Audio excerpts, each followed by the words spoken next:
Assalamualaikum warahmatullahi wabarakatuh. Waalaikumsalam warahmatullahi wabarakatuh. Baik, sebelumnya terima kasih teman-teman sudah mau datang ke dalam kegiatan ini.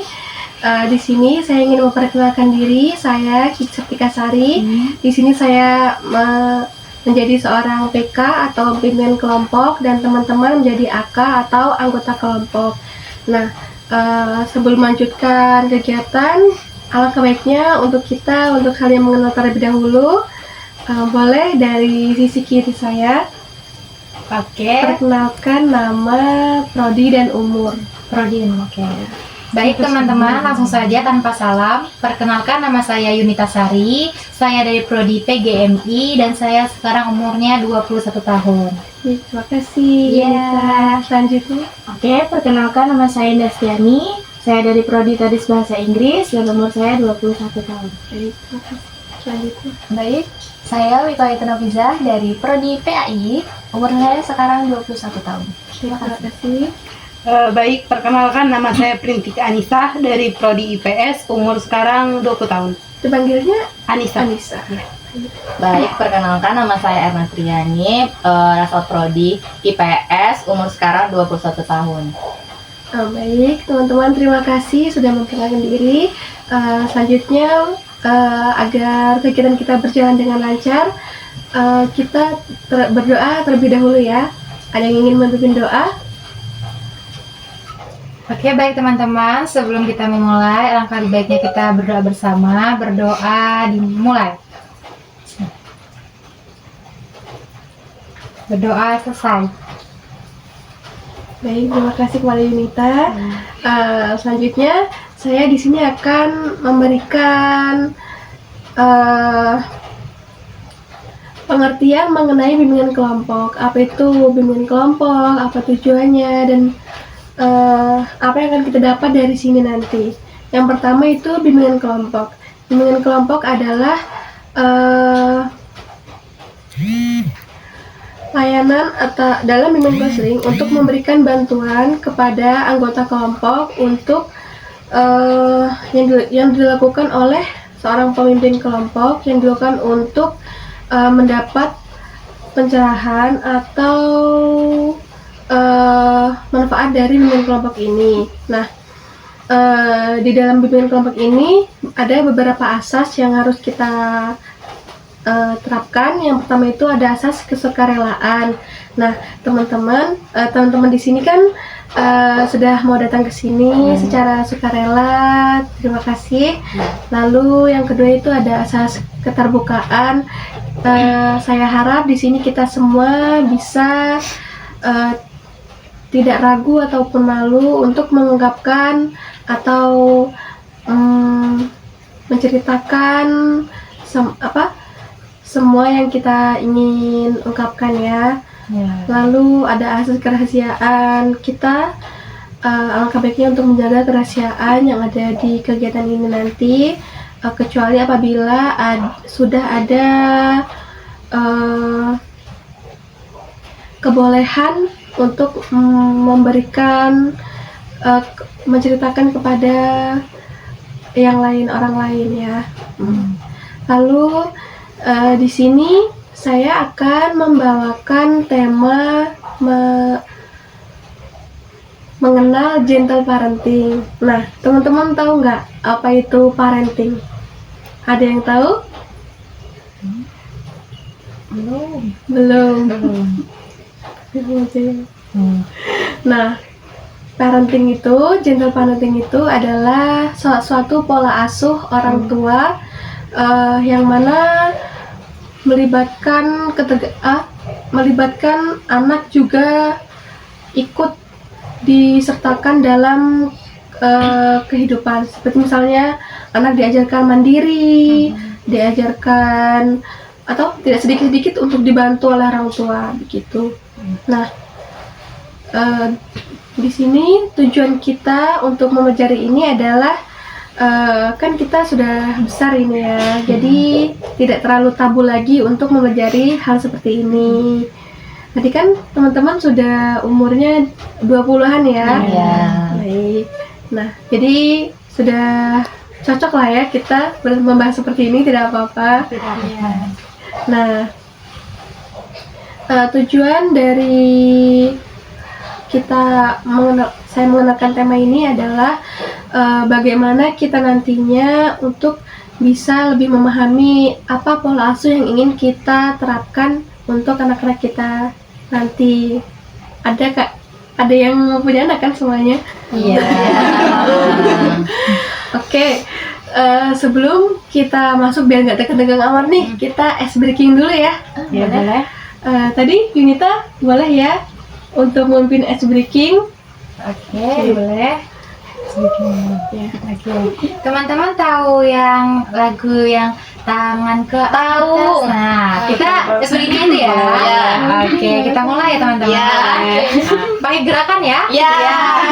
1, 2, 3. Tangan ke atas menggapai bintang, tangan ke samping burung yang terbang, tangan ke depan ikan berenang, duduk yang rapi siap berdoa, menggulung-gulung tangan digulung, berputar-putar tangan diputar, ular melingkar di pagar bundar, 1 jari kanan, 1 jari kiri, ku gabung menjadi 2, jadilah jembatan panjang. 2 jari kanan, 2 jari kiri, ku gabung menjadi 4, jadilah kamera cekrek. 3 jari kanan, 3 jari kiri, ku gabung menjadi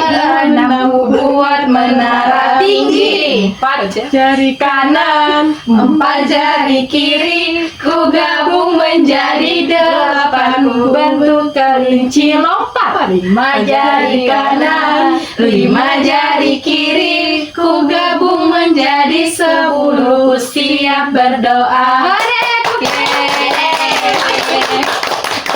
Terima kasih ya Yunita. Gimana teman-teman? Udah nggak tegang banget kan? Iya. Kita santai-santai aja ya, nggak terlalu tegang.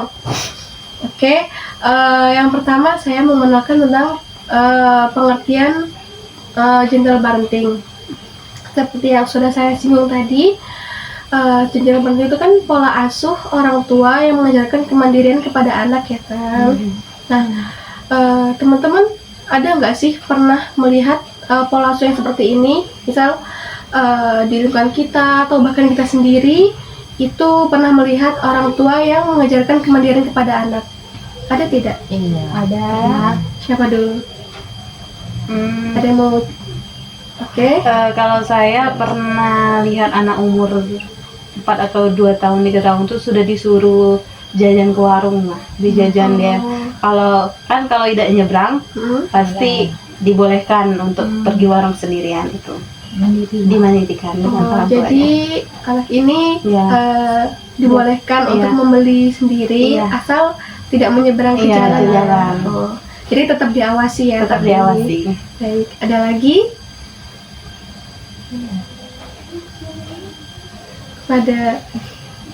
Udah? Enggak, belum. Oh belum. Yunita ada? Belum. Belum ada. Terima kasih pada Anissa ya. Lalu contoh gentle parenting itu misalkan ya, misal ada seorang orang tua atau misal saya nantinya mempunyai anak, kita menerapkan gentle parenting ini pasti ada dampak dan positif dan negatifnya ya kan. Nah, seperti misal kita bandingkan dengan parenting yang lain, misal pasti kita pernah tidak melihat orang tua yang memarahi anaknya, seperti misal anaknya terjatuh, bukannya ditolong tapi dimarah. Ada yang pernah tahu? Iya, sering ya. Misal jatuh dari sepeda, tapi bukannya langsung ditolong malah dimarahin dulu. Nah, itu seperti itu. Harusnya kan kalau gentle parenting ini dia tidak seperti itu. Dia gentle parenting ini mengajarkan bagaimana kita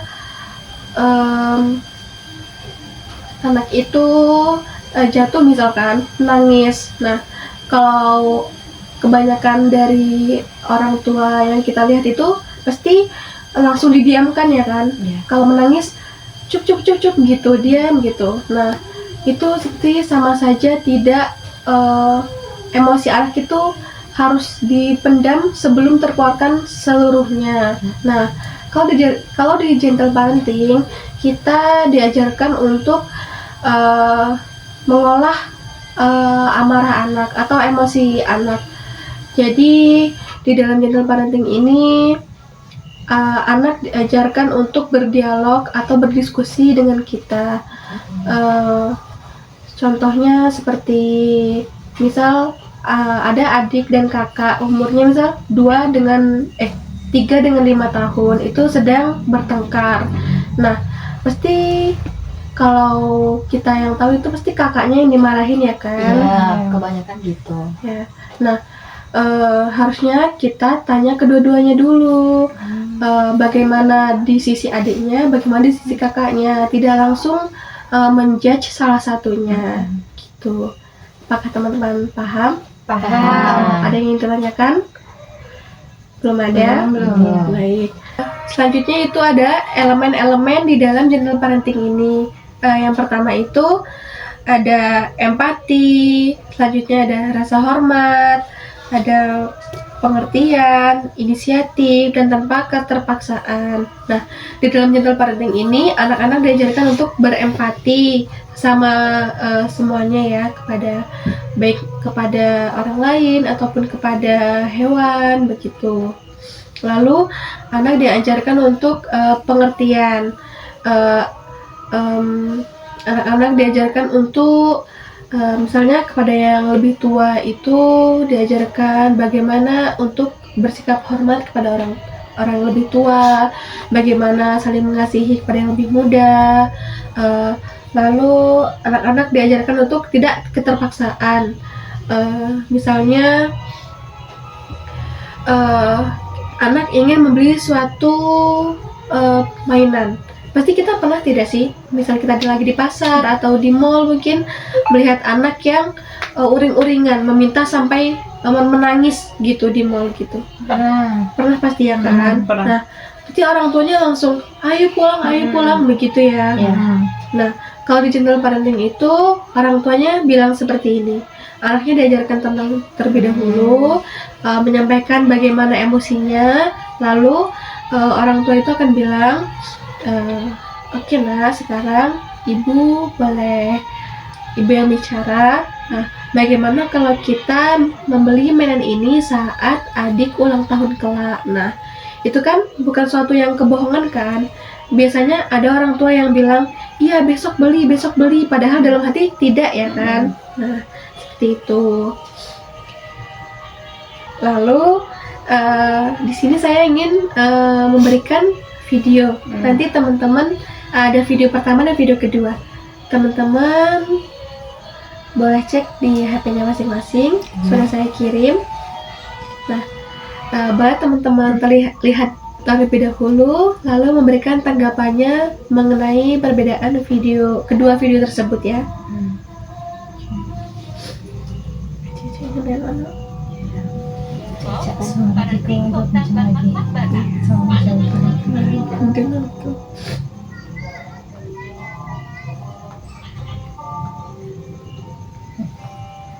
Udah cuan.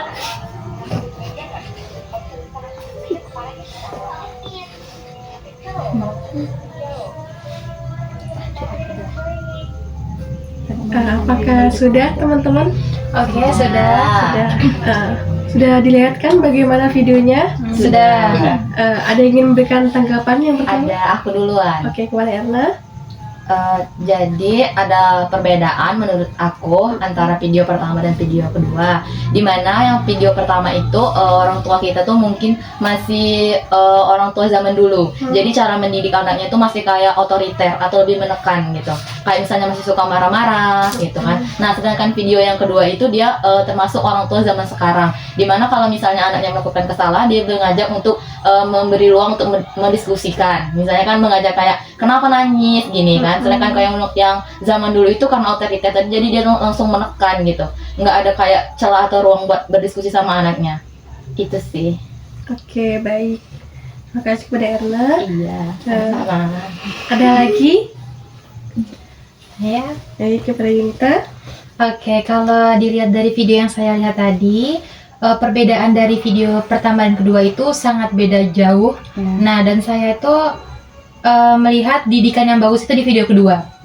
Video yang pertama tadi menurut saya itu didikan yang tidak bagus karena dia langsung menyalahkan kan. Nah, jadi itu bisa kena mental anaknya kan. Nah, itu sih dari video pertama. Nah, kalau video kedua tadi menurut saya itu didikan orang tua yang bagus karena masalah apa tuh ditanyain dulu, kenapa seperti ini nak, kenapa seperti itu, harusnya kayak gini gitu. Nah jadi anak tuh nggak takut untuk berbicara seperti itu. Nah jadi anak juga mungkin lebih terbuka lagi sama orang tuanya kalau cara mendidiknya seperti itu. Menurut saya seperti itu. Baik, terima kasih kepada Yunita.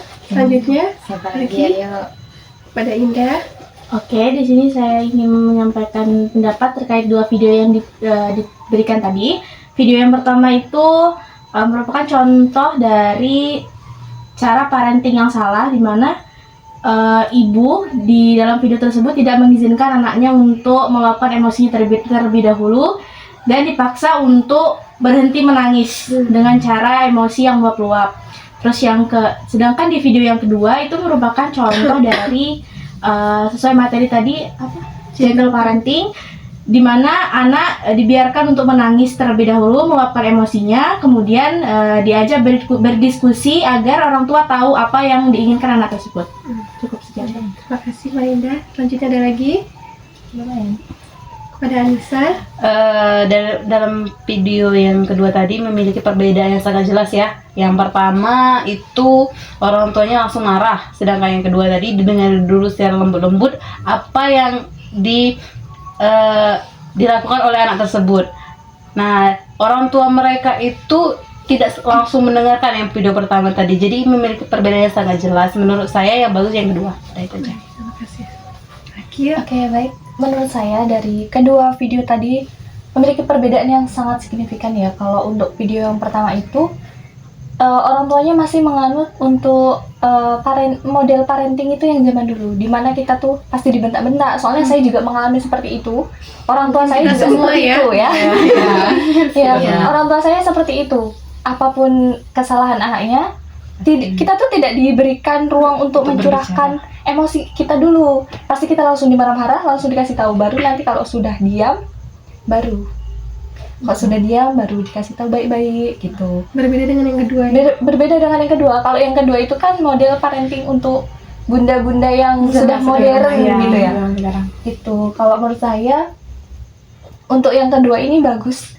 Soalnya dari yang kedua ini si anak itu dilatih dari kecil, dari dini untuk menyuarakan apa isi hatinya sendiri. Berani untuk berbicara gitu.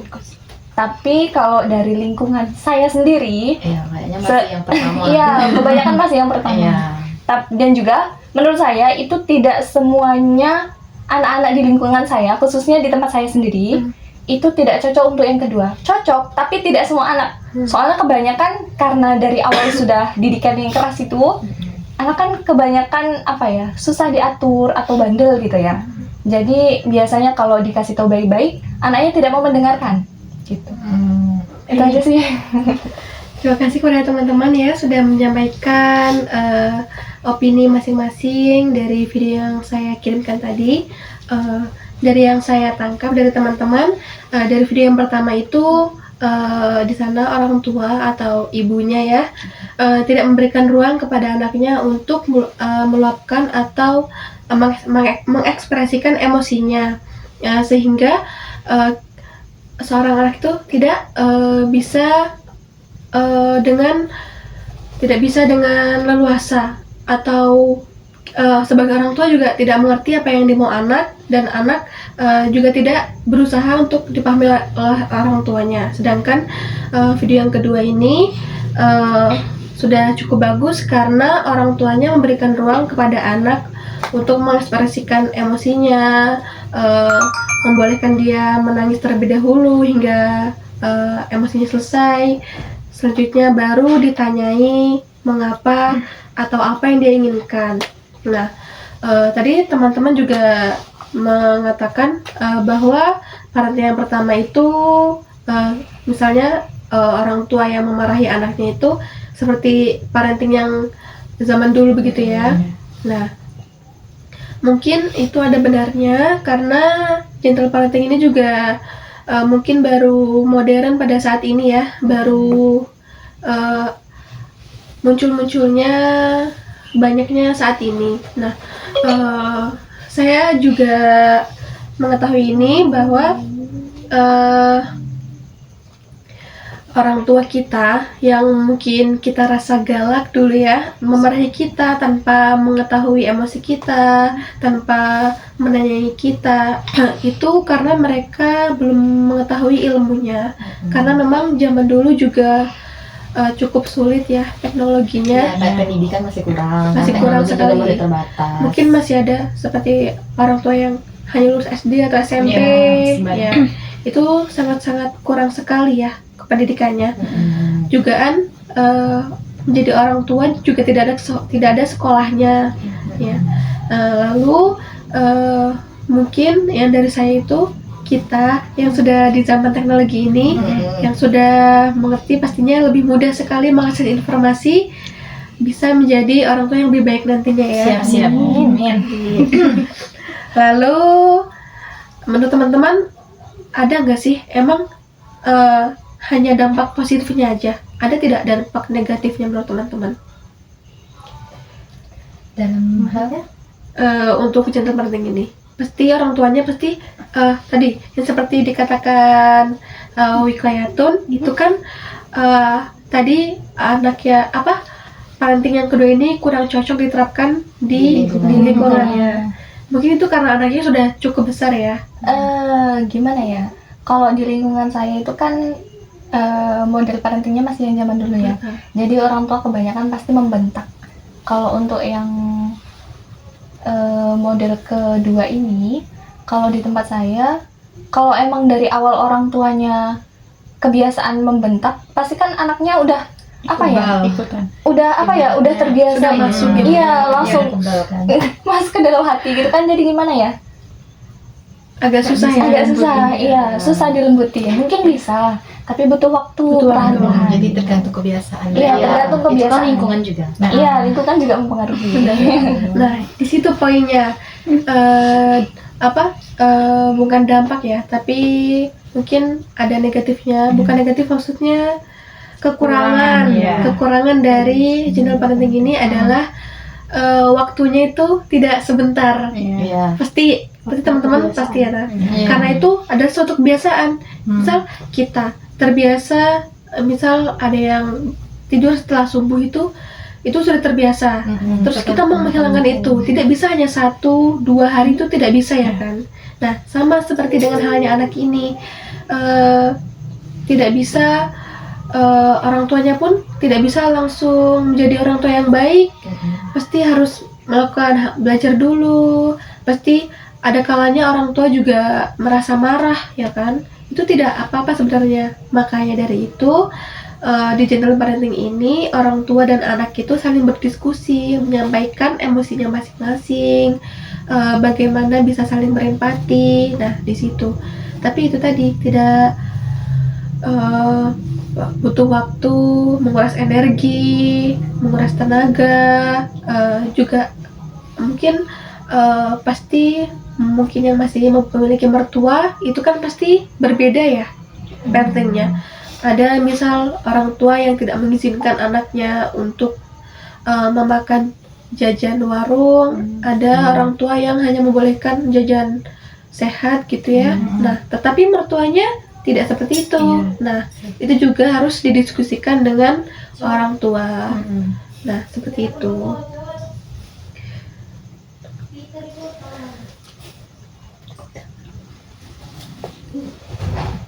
Nah, terus bagaimana sih kita bisa menerapkan gentle parenting ini ke dalam kehidupan sehari-hari kita besok ya, kalau sudah menikah? Iya. Yang pertama itu kita harus banyak luas sabarnya. Teman-teman merasa nggak? Harus nggak seperti itu? Harus Harus ya. banget. Dan itu tidak bisa sebentar ya. Ya.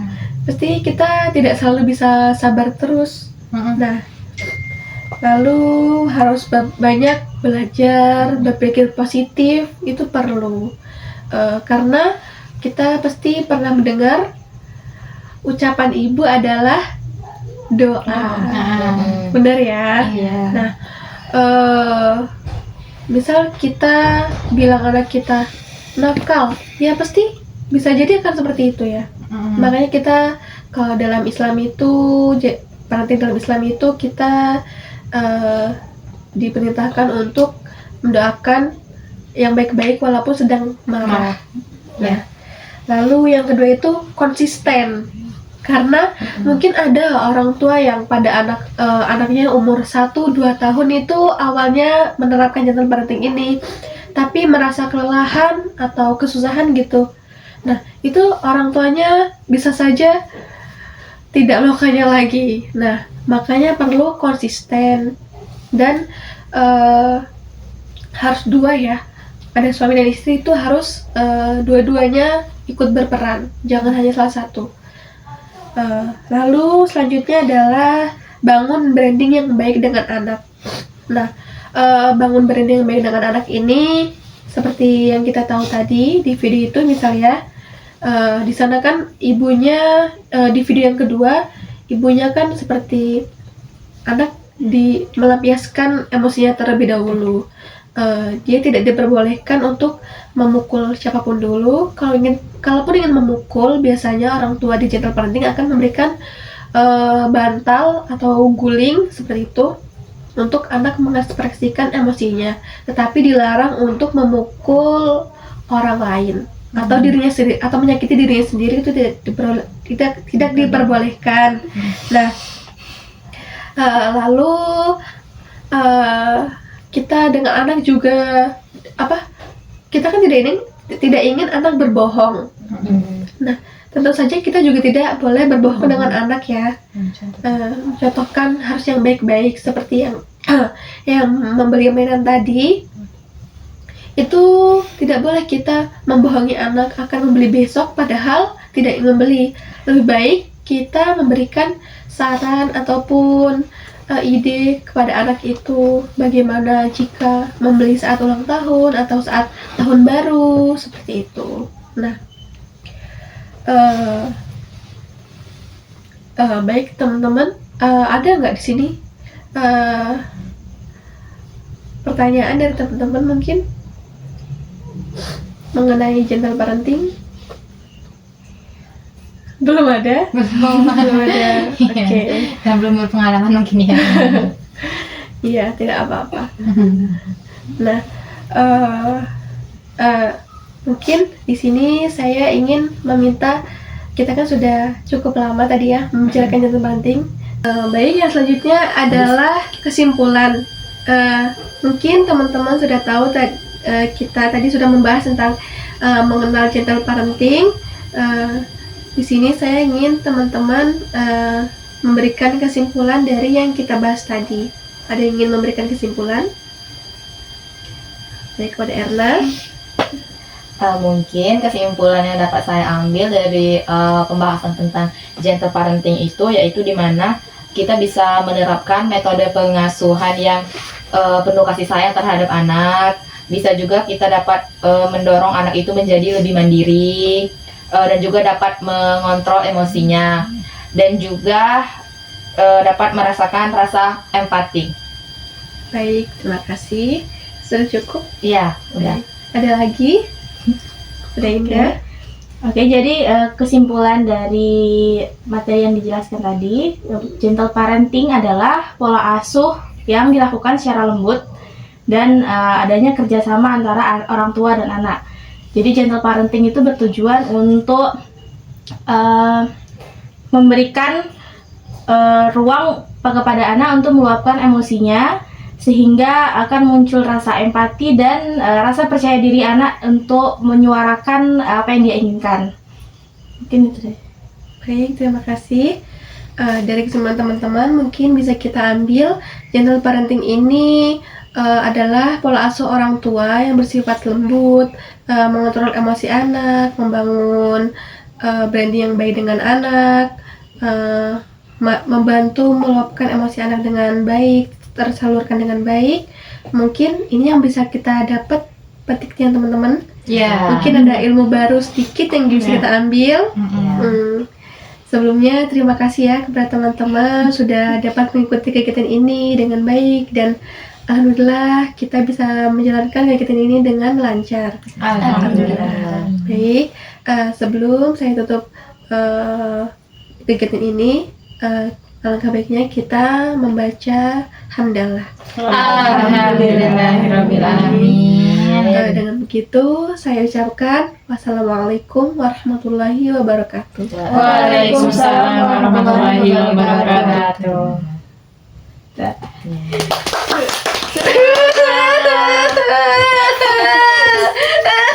Mana kamu manis-manis? Mama, aku udah nakal lagi. Mana kamu yang gak nakal itu? Kamu mau kencing aja kamu nangis. Enggak, Itu tadi. Malas banget kamu cuma mau kencing aja ke kamar mandi kau nangis. enggak, Gak manis-manis kau ya? manis. Ayo keluar. Enggak mau. Menangis. Enggak, Apa kayak gitu? enggak. Senyumnya jelek. Senyum yang manis. Ketawa.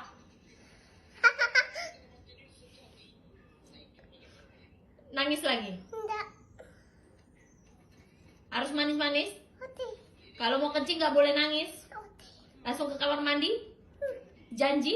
Janji, Kalau enggak mama suruh keluar. enggak mau. Harus manis-manis. Manis. Oke.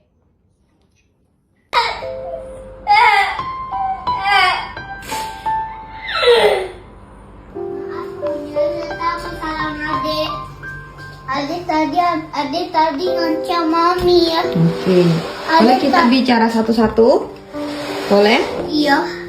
Tadi ngancam mami. Maaf ya mami. Adik udah sadar belum adik salah? Udah. Oke. Adik udah pikir baik-baik. Mami kasih waktu adik buat di ATM ini buat apa? Tujuannya? Pikiran. Adik pikir. Oke. Pikir apa? Salah adik. Coba. Yang pertama apa? Adik ngancam mami. Adik ngancam mami bad words. Ya. Yang pertama itu adik main yang bukan Main-main. main yang bukan mainan. Yang kedua mami udah ingetin belum? Iya. Berapa kali? 2, Mana ada 2? 3, Banyak kan? 6, 7, 8, 9, 10. Iya. Banyak gak mami ingetinnya? Iya. Ya. Kalau mami udah ingetin berkali-kali dan ada tidak lakukan, menurut adek perasaan mami kayak gimana? Sedih. Padahal maksud mami kan benar, itu bukan mainan tapi adek mainin kan? Iya. Itu mainan bukan? Bukan. Terus mami udah ingetin, adek tetap lakukan. Iya. Adek nggak mau dengerin mami. Iya benar. Ketiga, pas mami buang, sebelum mami buang gue diingetin kan, pas Iya. mami buang karena itu bukan mainan buat dimainin. Adek marah sama mami, terus Iya. adek malah bilang ngancem apa nanti adek buang juga punya mami. Iya. Itu mami feeling apa? Sedih. Sedih. Kenapa adek bisa ngomong kayak gitu? Karena mami itu juga ngomong. Karena mami tadi juga sedih juga. Bikin adek sedih juga.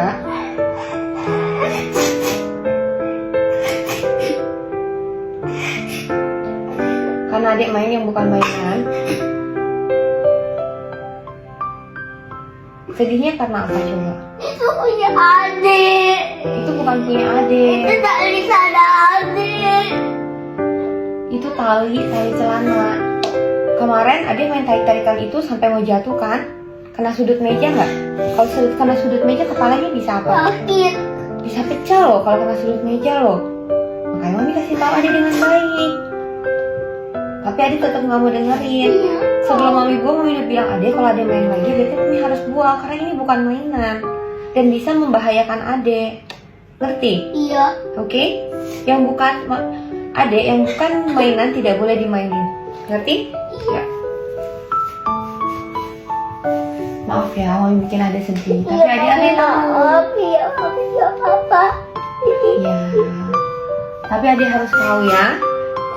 Yang Mami lakukan itu buat Ade. Ngerti? Iya. Ngerti ya? Iya. Oke. Oke, good job. Nggak boleh ngomong bad sama Mami ya. Oke? Tujuan Mami baik supaya Ade tidak terluka.